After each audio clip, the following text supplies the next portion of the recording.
Afternoon, Chairperson Pinto and members of the committee.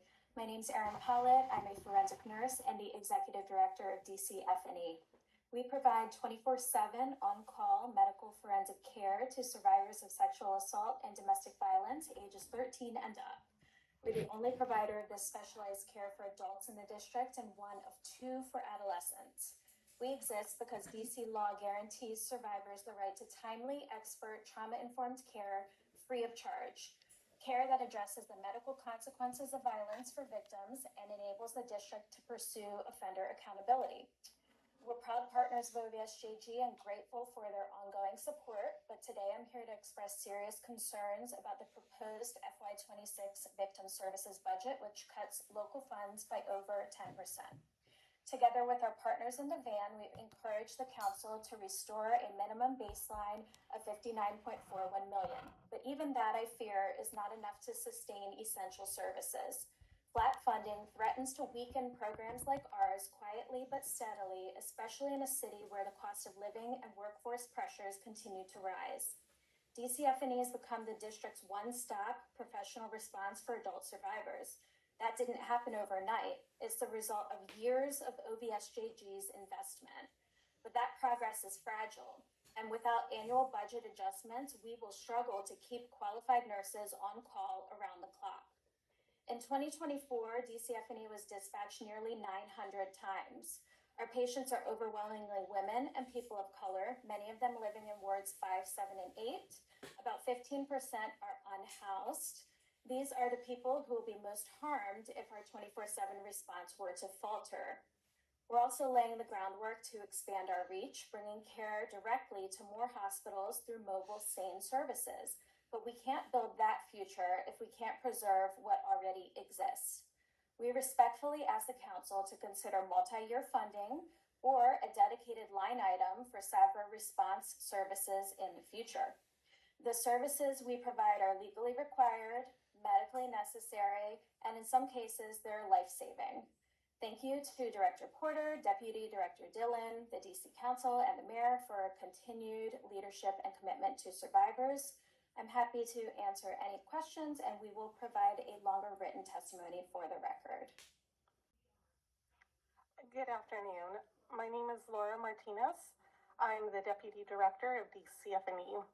In conjunction with Erin's testimony, I'm testifying today to highlight OVSJG's positive investment in the lives of survivors of violence. OVSJG's financial and moral support have allowed DCFNE to sustain and improve our forensic services, including forensic medical exams to victims of sexual assault and domestic violence. DCFNE is often described as the sole provider of forensic nursing care for DC residents. This is true. We are, proudly. But this fact alone is not the true measure of our value to the community and therefore the value of OVSJG's support. Rather, the measure of our value is what we have accomplished as the sole provider, as an independent nonprofit, and how we have evolved, improved, and built trust in the community, including, most importantly, with victims of violence. Over 12 years, we have built an effective collaborative partnership with OVSJG leadership, including Deputy Director Dillon, our former grant manager. We have demonstrated that we are strong fiscal stewards of a cumulative total of $12 million from the DC government, with a strong financial standing year after year. Together, we've ensured that every dollar has been used to provide a safe space for victims of violence, improve the quality of care they receive, and increase access to those most in need. OVSJG's funding has allowed DCFNE to be an impartial safe haven for more than 8,600 individuals across all 8 wards. Victims of violence benefit from the autonomy to seek the confidential care they desire and deserve at no cost.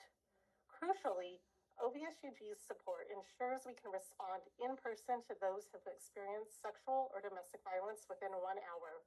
Our nurses have responded to victims of violence without fail for over 6 million minutes and counting.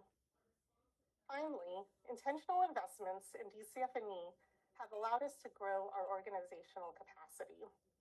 We have grown our team by 58% since our inception to maximize reach and services, and we're still growing.